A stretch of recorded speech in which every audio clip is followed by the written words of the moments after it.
Hello students, ये हमारे channel का पहला वीडियो है और इस चैनल पे आपको एसएससी या फिर किसी भी गवर्नमेंट एग्जाम से रिलेटेड वीडियोस देखने को मिलेंगे, जिसमें मैं आपको मैथ्स एप्टीट्यूड के चाहे वो एडवांस का क्वेश्चन हो, चाहे वो अरिथमेटिक का टॉपिक हो, वो सारे कवर करवाने वाला हूँ। तो आपको अगर वीडियो पसंद आती है तो वीडियो को लाइक करें, अपने दोस्तों को शेयर करें ताकि वो इस चैनल पे डाले गए वीडियो का बेनिफिट ले सके और चैनल को सब्सक्राइब करें।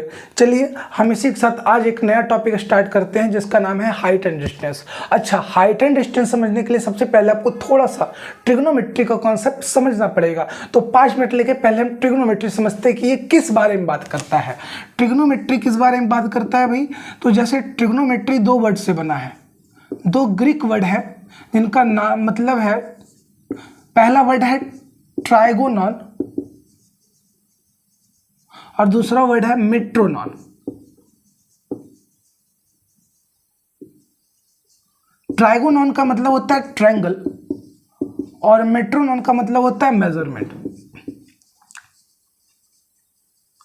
अगर हम किसी ट्रायंगल का मेजरमेंट करते हैं, अब ट्रायंगल में क्या मेजर करेंगे, तो यहाँ पे मेनली ट्रायंगल किसकी बात चल रही है? Right triangle. अभी मैं ये मान के चल रहा हूँ कि ट्रिग्नोमेट्री सिर्फ हम राइट ट्रायंगल में अप्लाई कर रहे हैं, जबकि ऐसा नहीं है, हम बाकी जगह भी अलग अलग तरीके से ट्रिग्नोमेट्री का एप्लीकेशन करते हैं। फिलहाल हम राइट ट्रायंगल की बात कर रहे हैं। अब राइट ट्रायंगल में ये आके ट्रिग्नोमेट्री करता क्या है? तो ये एक रिलेशनशिप बनाता है, establish a relationship between angles and ratio of sides। कैसे? जैसे मैं एक ट्रायंगल ले लिया मैंने, एक राइट ट्रायंगल।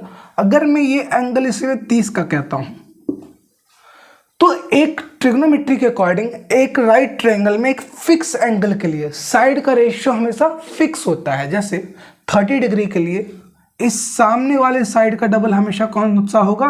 90 वाले के सामने वाला साइड। मतलब ये 10 है तो ये 20 होगा। चाहे ट्रायंगल छोटा ले ले या ट्रायंगल हम लोग बड़ा ले ले, अगर मैं एंगल 30 का रखता हूं तो हमेशा इस 30 के सामने वाला जो साइड है इसका डबल कौन होगा? 90 के सामने वाला। मतलब ये 20 का है तो ये 40 का। या मैं ट्रायंगल बहुत छोटा कर लूं, अगर ये एंगल 30 का ही है तो इस 30 डिग्री के लिए अगर मान लिया ये 1 सेंटीमीटर का सामने का साइड है, तो 90 के सामने वाला साइड क्या होगा? इसका जस्ट डबल। 1 का डबल कितना होगा? 2 सेंटीमीटर। तो इसने क्या करा? इसने साइड की वैल्यू नहीं बतलाई। अगर मुझे किसी ट्रायंगल में ये तो पता हो कि ये एंगल 30 का है, लेकिन यही नहीं पता हो कि ये कितने का है, तो हम ये फाइंड बिल्कुल नहीं कर पाएंगे। लेकिन हाँ, एक रिलेशनशिप बोल सकते हैं कि ये जितने का भी होगा उसका डबल कौन होगा? 90 के सामने वाला। तो इसने क्या करा? कभी साइड की वैल्यू नहीं बतलाई, इसने करा एक फिक्स एंगल के लिए, एक राइट एंगल में एक फिक्स एंगल के लिए रेशियो ऑफ साइड फिक्स करा कि हमेशा जिस एंगल की बात होगी उसके सामने के साइड और हाइपोटेनियस के जो रेशियो होंगे वो होंगे 1:2 में। जब एंगल कितने का होगा? 30 डिग्री का। वैसे अलग अलग एंगल लेके हम रेशियो ऑफ साइड्स जो है वो फिक्स कर लेते हैं। 30 डिग्री के लिए जैसे इनका रेशियो अलग होगा, इस साइड और इस साइड का रेशियो अलग होगा, है ना, इस साइड और इस साइड का रेशियो अलग होगा। तो वो रेशियो कितना होगा? क्योंकि ये तो रेशियो फिक्स है, हमें बस पता करना है कि इन रेशियोज की वैल्यू क्या होगी। अब इसी रेशियो के पूरे कॉन्सेप्ट पे खेलते हैं हम लोग हाइट एंड डिस्टेंस। ये ट्रिग्नोमेट्री का मेनली टॉपिक एप्लीकेशन शो करता है कि हम उसको अपने जनरल लाइफ में अप्लाई कैसे करते हैं। इसके अंदर हम करते क्या है मेनली कि किसी ऑब्जेक्ट से हम कितने डिस्टेंस पर खड़े हैं या किसी ऑब्जेक्ट की हाइट कितनी है, इसका हम पता लगा सकते हैं अगर मुझे कोई एक वैल्यू भी पता चल जाए। अगर मुझे किसी ऑब्जेक्ट से हमारा डिस्टेंस पता है तो हम अंदाज़ा लगा सकते हैं कि उस ऑब्जेक्ट की या उस बिल्डिंग की हाइट कितनी होगी। या मुझे किसी बिल्डिंग की हाइट पता है तो मैं पता कर सकता हूँ कि मैं उस बिल्डिंग से भी कितनी दूरी पर हूँ, बस ये पता करके कि उस बिल्डिंग से हमारी आंखों पर कितना एंगल बना है। अब कैसे, ये तब समझ में आएगा जब हम पूरे टॉपिक को कवर कर लें। आइए तो शुरू करते हैं। ट्रिग्नोमेट्री में कोई दिक्कत है? अगर दिक्कत आती है तो आप कमेंट बॉक्स में हमें लिख सकते हैं, हम ट्राई करेंगे आप ट्राई करेंगे कि आपके सारे डाउट को हम सॉल्व कर पाए। चलिए, तो ट्रिग्नोमेट्री का कॉन्सेप्ट क्लियर हो गया थोड़ा थोड़ा। अब इसका एप्लीकेशन कैसे करेंगे देखते हैं। तो इसका एप्लीकेशन करने के लिए पहले दो और एंगल समझना पड़ेगा हमारे को। एंगल ऑफ एलिवेशन, हिंदी में बोलते हैं इसको हम लोग उन्नयन कोण, और दूसरा है एंगल ऑफ डिप्रेशन, अवनमन कोण। एलिवेशन का मतलब होता है ऊपर की तरफ उठना, और डिप्रेशन का मतलब होता है नीचे की तरफ झुकना। जैसे आप रोड पर चले जा रहे थे, अब रोड पर चलेंगे तो सीधा हम नॉर्मली क्या देखेंगे, सीधा, जमीन से सीधा। और जब सीधा देखते तो ये लाइन जो गई सीधे वाली, ये कहलाता है हॉरिजॉन्टल लाइन, क्षैतिज रेखा। अब आपको उड़ता हुआ यहां पर दिखाई दिया पतंग, कटी पतंग। तो आपने जैसे इसको ऊपर देखा तो जिस डायरेक्शन में आप हमेशा देखते हैं नजरों से, वो लाइन कहलाती है लाइन ऑफ साइट, दृष्टि रेखा। अब देखिए, आपका हॉरिजॉन्टल ये है, हॉरिजॉन्टल लाइन, और आपने उस पतंग को देखने के लिए नजर कहां करी, ऊपर। तो ये जो आंखों पे नीचे के साथ जितना ऊपर की तरफ एंगल बना है, ये कहलाता है angle of elevation. Angle of depression क्या है कि आप फिर से रोड पे चले जा रहे थे, सीधा देखते देखते, लेकिन पता लगा कि रोड पर 500 का एक नोट गिरा है। तो आप सीधा देख रहे थे और आपने देखते देखते नजरें कहाँ करी, नीचे। जैसे ही नजरें नीचे करी तो आपका हॉरिजॉन्टल लाइन के साथ लाइन ऑफ साइट शिफ्ट हो गया नीचे की तरफ। अब line of site horizontal line के साथ जितना एंगल बनाएगा, ये एंगल कहलाता है एंगल ऑफ डिप्रेशन। क्लियर है ये दोनों बातें? ठीक है।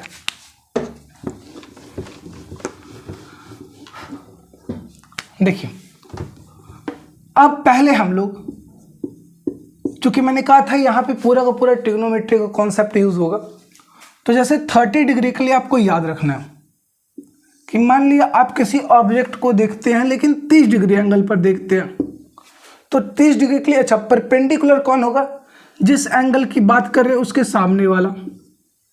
हाइपोटेन्यूस कौन होगा, 90 डिग्री के सामने वाला।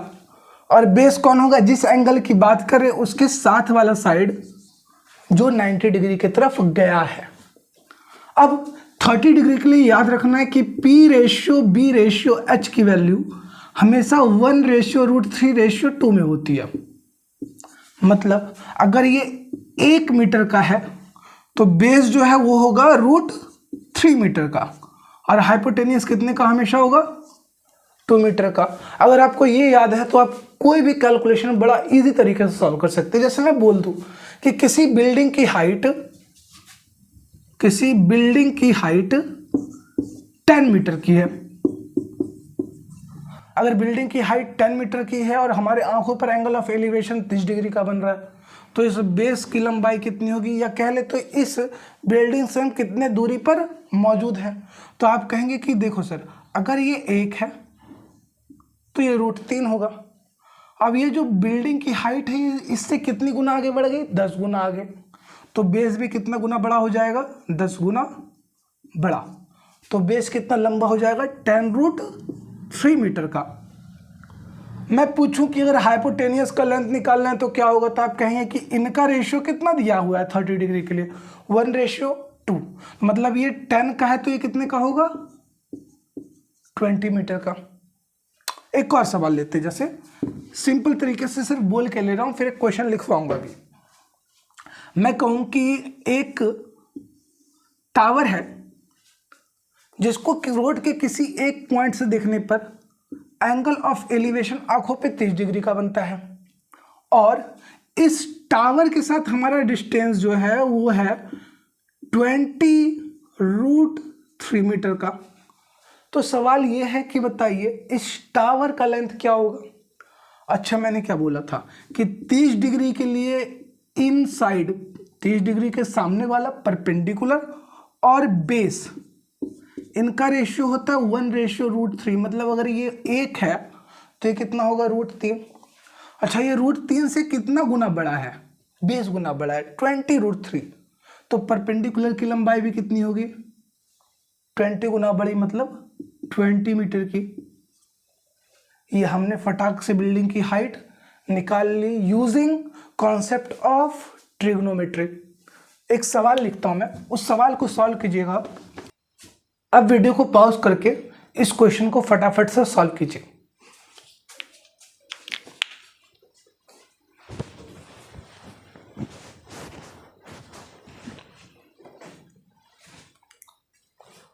देखिए सवाल में लिखा क्या है कि एक बिल्डिंग है, the angle of elevation from a point on the road, जिसको रोड के किसी पॉइंट से देखा जाए तो एंगल ऑफ एलिवेशन किसका, top of a building, building के टॉप का एंगल ऑफ एलिवेशन यहां से कितने का बनता है, 30 डिग्री का। तो कहता है if the distance of building from that point is 60 meter, इस पॉइंट से बिल्डिंग का डिस्टेंस कितने का है, 60 मीटर का। Find the height of building, तो बिल्डिंग की हाइट पता कीजिए। कैसे निकालेंगे, एक तो मैं फिगर से बतला देता हूं आपको कि इस 30 डिग्री के लिए परपेंडिकुलर और बेस का रेशियो तो हमेशा 1:√3, ये 60 है। अच्छा √3 को 1 बनाने के लिए मैं यहां पर √3 डिवाइड करूंगा, यहां भी √3 डिवाइड हो जाएगा, ठीक। और इस 1 को 60 बनाने के लिए मुझे इसमें कितना मल्टीप्लाई करना पड़ेगा, 60। तो यहां भी मैं कितना मल्टीप्लाई करूंगा, 60। तो ये हो जाएगा 60 1 जा 60 मीटर, ये बेस 60 का हो गया। तो परपेंडिकुलर कितना हो गया, 60/√3 मीटर, जिसको रेशनलाइज करेंगे √3 नीचे मल्टीप्लाई ऊपर मल्टीप्लाई करके ये हो जाएगा 60√3, √3 इंटू √3, 3 से 60 कट गया, 20 बार में आंसर आ गया 20√3 मीटर। मतलब बिल्डिंग की हाइट कितनी आई, 20√3 मीटर की। क्वेश्चन सॉल्व हो गया। अब आते हैं हम 45 डिग्री एंगल के लिए कि 45 डिग्री के लिए PBH का रेशियो क्या होता है। 45 डिग्री एंगल, 45 डिग्री एंगल के लिए चूंकि देखिए अगर ये 45 का है, ये 90 का है, तीनों एंगल जोड़कर 180 होने हैं। तो 180 का 90 लेके ये भागा, 90 बचे। 90 का 45 लेके ये भागा तो कितने बचे, 45। तो ये दोनों एंगल ऑटोमेटिक इक्वल हो गए। तो अगर किसी ट्रायंगल में दो एंगल इक्वल हो तो उनके अपोजिट साइड भी क्या होते हैं, इक्वल। इसके अपोजिट में ये आया, इसके अपोजिट में ये आया, मतलब अगर ये 1 होगा तो ये भी 1 होगा, और अगर ये दोनों 1 होंगे तो ये हाइपोटेनियस होगा, परपेंडिकुलर स्क्वायर प्लस बेस का स्क्वायर। 1 का स्क्वायर प्लस 1 का स्क्वायर वैल्यू कितनी आ गई, √2। मतलब P/B/H की वैल्यू कितनी होगी, 1:1/√2। आइए अब इससे रिलेटेड एक सवाल लेते हैं। एक बार वीडियो को रोककर इस क्वेश्चन को सॉल्व करें। हो गया क्वेश्चन सॉल्व। देखिए कहता एक wire is attach with top of a pole, एक वायर को हमने एक पोल के टॉप से अटैच किया, लगा दिया। And a point on the ground, और कहां से अटैच किया वायर को, एक पॉइंट है ग्राउंड का, वहां से। Making angle 45 degree with the ground, जो ग्राउंड के साथ कितने का एंगल बना रहा है, 45 डिग्री का, ठीक है। If the height of the pole is 10 metre, pole की हाइट कितनी है, 10 की। तो बोलते हैं find the length of wire, इस वायर का लेंथ क्या होगा, and distance of that point, इस पॉइंट का distance with the foot of pole, pole का फुट कहाँ पे है, पाद बिंदु कहाँ पर है, नीचे में। तो इसके साथ इसका डिस्टेंस कितना होगा, यही पता करना है। अब आपको पता है कि 45 डिग्री के लिए P/B/H का रेशियो होता है 1:1/√2। अब ये 1 है, जब ये 1 है तो ये 1 होगा, ये √2 होगा। अब ये 1 नहीं, ये 10 है, इससे 10 गुना ज़्यादा, तो बेस भी कितना गुना ज़्यादा होगा, 10 गुना ज़्यादा, 10 मीटर का। मतलब ये जितना होगा परपेंडिकुलर उतना ही बेस भी। और हाइपोटेनियस का लेंथ कितना होगा, वायर का लेंथ, यहाँ पर भी हम 10 मल्टीप्लाई कर देंगे तो वायर का लेंथ कितना आ गया 10√2 मीटर। ये क्वेश्चन भी कंप्लीट। चलिए अब चलते हैं नेक्स्ट एंगल पे। जब एंगल कितने का हो 60 डिग्री का हो, when theta is equal to 60 degree. 60 degree के लिए याद रखना है कि P/B/H की जो वैल्यू होती है वो 30 डिग्री का जस्ट अपोजिट होती है। अगर 30 डिग्री के लिए बात करें तो 30 डिग्री के लिए यही P/B/H की जो वैल्यू थी वो कितनी थी 1/√3/2। कितनी थी 1/√3/2। जब परपेंडिकुलर 1 होगा तो बेस √3 होगा, हाइपोटेनियस 2 का होगा। वही जब 60 डिग्री के लिए बात करते हैं तो यहाँ P/B/H में P और B का रेशियो आपस में बदल के जाता है। यहाँ पे 1/√3 है तो यहाँ होगा √3/1 और हाइपोटेनियस अभी भी कितने का 2 का। मतलब अगर परपेंडिकुलर √3 है तो बेस 1 का होगा और हाइपोटेनियस 2 का होगा। अगर बेस 1 तो परपेंडिकुलर √3, हाइपोटेनियस 2। अगर ये मान लिया 10 मीटर कर दूं मैं बेस को तो ये भी 10 गुना ज़्यादा हो जाएगा और ये भी 10 गुना ज़्यादा हो जाएगा। ठीक है, अब एक सवाल लिखते हैं इसी थीटा इक्वल टू 60 डिग्री के कॉन्सेप्ट पे। इस क्वेश्चन को फटाफट से सॉल्व कीजिए। देखिए क्या कहते हैं सवाल, the angle of depression from top of a building to a car. एक बिल्डिंग के टॉप से एक कार को देखा जाता है। कहाँ से, top of a building, building के टॉप से, टू और कार ऑन ग्राउंड। और कार कहाँ पर है, ग्राउंड में है। मेनली ग्राउंड में ही होगी, हवा में तो हो नहीं सकती है। On ground is 60 degree. Angle of elevation क्या होता है कि हॉरिजॉन्टल लाइन के साथ हमने नीचे की तरफ देखा, नीचे देखा तो यहाँ पे कितने का एंगल बन गया 60 का। क्वेश्चन कहता है if the height of building is 20 meter. Building की हाइट कितनी है 20 मीटर की। तो सवाल पूछता है find the distance of that car from the foot of building. तो इस जगह पर जो कार खड़ी है इसका फुट ऑफ बिल्डिंग से डिस्टेंस कितना होगा, मतलब ये वाला लंबाई। अच्छा ये 60 है तो अल्टरनेट इंटीरियर एंगल ये भी कितने का होगा 60 का। और 60 डिग्री के लिए P/B/H अभी जस्ट बतलाया था मैंने कि P/B होता है √3/1। मतलब जब ये √3 मीटर का होगा परपेंडिकुलर तो बेस 1 का होगा। अगर इसी जगह पर मैं इस तरफ √3 डिवाइड कर दूं तो √3 इधर भी डिवाइड हो जाएगा बेस में भी। ये काट कर परपेंडिकुलर कितने का हो गया 1 का। ये रेशियो बन गया 1/1/√3। अब परपेंडिकुलर है कितने का 20 का, तो मैं इधर 20 मल्टीप्लाई कर दूंगा। अगर यहाँ मल्टीप्लाई करूंगा तो यहाँ ही मल्टीप्लाई करना पड़ेगा। अब ये जब 20 का होगा उस टाइम बेस का जो लंबाई होगा ये बेस √3 है। अगर मैं इसको रेशनलाइज करूं तो मैं लिखूंगा ये होगा 20√3/3 मीटर का। तो आपका बेस का लेंथ निकल गया 20√3/3। ठीक है, यहाँ तक बात समझ में आ गई। ठीक, अब चलते हैं अगले सवाल पे। अभी तक हमने एक ही एंगल लिया। अब जैसे मैं किसी बिल्डिंग के पास जाता हूं तो अगर मैं किसी बिल्डिंग के पास जाऊंगा तो देखिए जैसे मैं दूर खड़ा हूं तो मेरी नजरें कम ऊपर होंगी, लेकिन मैं जैसे जैसे उस बिल्डिंग की तरफ जाऊंगा तो मेरी नजरें कहाँ जाएंगी और थोड़ी ऊपर। आप जितना उस बिल्डिंग के ऊपर तरफ पास जाइएगा आपकी नजरें ज्यादा ऊपर उठती चली जाएगी, तो एंगल ऑफ एलिवेशन आपका बढ़ता चला जाएगा। अब बढ़ता जाएगा तो इसी बीच में अगर मान लेते हैं कि आप किसी ऑब्जेक्ट को, किसी बिल्डिंग को 30 डिग्री एंगल पे पहले देख रहे थे, अब आप उसके पास जा रहे हैं तो ये 30 डिग्री एंगल किस में कन्वर्ट हो गया 45 डिग्री एंगल में। तो हम कैसे कैलकुलेट करें कि हम उस बिल्डिंग की तरफ कितना दूर गए हैं, बिल्डिंग की हाइट कितनी है, बिल्डिंग से बाद का डिस्टेंस कितना है। इसके लिए हम एक तरीका निकालते हैं। जैसे 30 डिग्री के लिए लिखते थे तो 30 डिग्री पे जब हम रहेंगे तो 30 डिग्री के लिए P/B/H की वैल्यू क्या होती है, तो मैंने बताया था कि ये 1 होगा तो ये √3 होगा, ये 2 होगा। अब बंदा यहाँ से चलता हुआ कहाँ चला गया यहाँ तक, और इसके आंखों पर एंगल ऑफ एलिवेशन बनने लगा 45 डिग्री का। अब देखिए होगा क्या, अगर एंगल ऑफ एलिवेशन शिफ्ट हो गया तो तो 45 डिग्री के लिए अगर ये परपेंडिकुलर 1 का है तो बेस भी कितने का होगा, 1 का।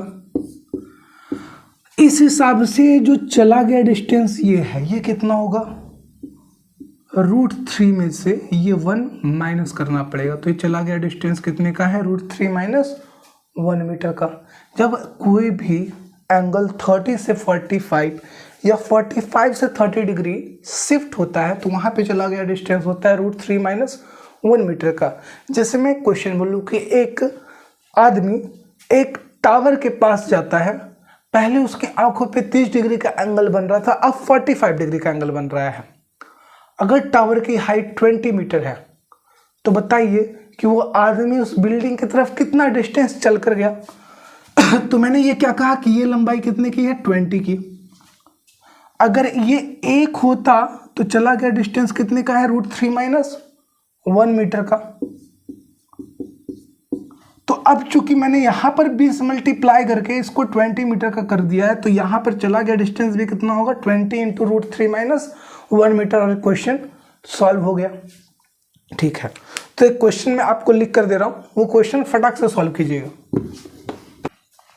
आपको 20 सेकेंड का टाइम दे रहा हूं, इस क्वेश्चन को सॉल्व कीजिए।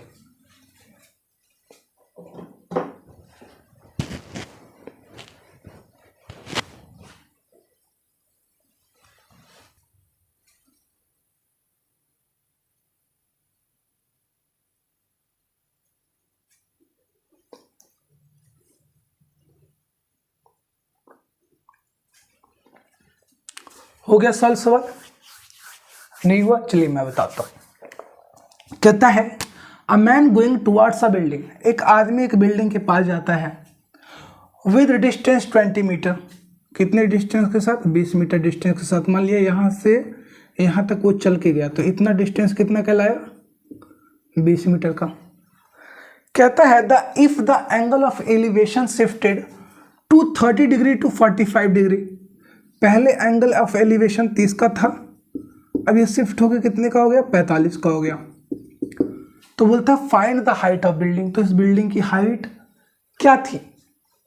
देखिए सवाल बड़ा इजी है, मैंने क्या कहा था, ये डिस्टेंस कितना होता है, √3 माइनस 1, और ये कितना होता है 1। यही बतलाया था अभी कि भाई जितना डिस्टेंस चलेगा वो √3 माइनस 1 है, परपेंडिकुलर 1 है। ठीक है, तो अगर मैं इन दोनों का रेशियो देखूं तो ये होता है 1 रेशियो √3 माइनस 1 में। अब ये √3 माइनस 1 को अगर मैं 1 में चेंज करूं तो √3 माइनस 1 यहाँ पर डिवाइड में डालना पड़ेगा। √3 माइनस 1 में √3 माइनस 1 ही तो डिवाइड किया होगा मैंने, तभी तो ये जाकर 1 बना होगा, है ना। तो मतलब चला गया डिस्टेंस अगर 1 का होता तो बिल्डिंग की हाइट होती √3 माइनस 1। अब चला गया डिस्टेंस है कितना, 20 का, तो मैंने इधर 20 मल्टीप्लाई किया, अगर इधर किया तो यहाँ ही मल्टीप्लाई करना पड़ेगा, और ये डिस्टेंस कितना हो जाएगा, 20 बाई √3 माइनस 1। अब इसको रेशनलाइज करके देखिए, ये बिल्डिंग की हाइट है अब 20 बाई √3 माइनस 1 मीटर की।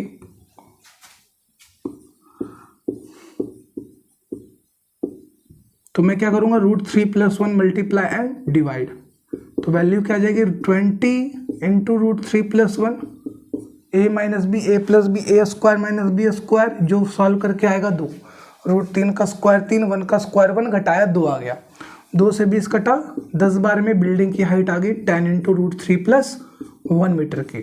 और यह क्वेश्चन भी हमारा सॉल्व हो गया। अब चलते हैं नेक्स्ट एंगल पे कि अगर एंगल 45 डिग्री से 60 डिग्री चेंज करता हो तो क्या होगा। तो देखिए जिस तरीके से 30 और 45 का हुआ उसी तरीके से 45 और 60 का भी केस क्रिएट होता है। अगर मैं मान लूं कि मेरा एंगल ऑफ एलिवेशन हो या डिप्रेशन हो, कुछ भी हो, ये शिफ्ट हो गया, पहले था ये 45 डिग्री एंगल का और ये शिफ्ट होके चला गया 60 पर। देखिए 45, पहले 60 के लिए बात कर लेते हैं। 60 डिग्री के लिए पी बी एच का रेशियो क्या बोला था कि अगर परपेंडिकुलर 1 का है, परपेंडिकुलर √3 का है तो बेस 1 का होगा, √3 रेशियो 1 होता है। और 45 डिग्री के लिए क्या होता है, P P और B आपस में बराबर 1:1 में, तो ये √3 है, तो ये भी कितने का होगा, पूरा का पूरा √3 का। तो ये जो चला गया डिस्टेंस है इनके बीच में 45 डिग्री और 60 डिग्री के बीच में, ये कितना होगा, √3 - 1 का। ठीक, सॉल्व करते हैं एक क्वेश्चन लेके। यहां पर जैसे मैं एक सवाल लेता हूं, 20 सेकंड का टाइम दे रहा हूं, इस क्वेश्चन को सॉल्व कीजिए।